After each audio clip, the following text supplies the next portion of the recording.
తనకు కలిగిన హోదాను బట్టి దరిద్రులను చూసి, బీదలను చూసి అసహించుకుంటూ ఉంటారు.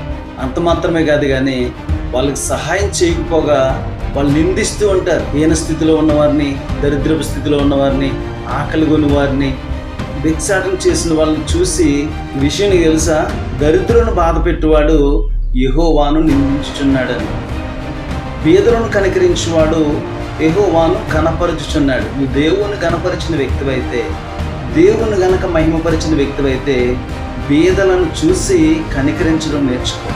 బీదల పట్ల ప్రేమ కలిగి, దరిద్రుల పట్ల ప్రేమ కలిగి నువ్వు జీవించినప్పుడు దేవుని గణపరిచే వ్యక్తిగా నువ్వు కనపడుతూ ఉంటావు. అంతేగాని పైకి దేవుని గణపరుస్తున్నాను అని చెప్పినప్పటికీ కూడా నీ ప్రేమ బీదలను దూషించేవాడిగా, పేదలను అసహించుకునేవాడిగా, బీదలను చూసి, దరిద్రులను చూసి హేళన చేసేవాడిగా, చులకనగా మాట్లాడేవాడిగా, బీదలను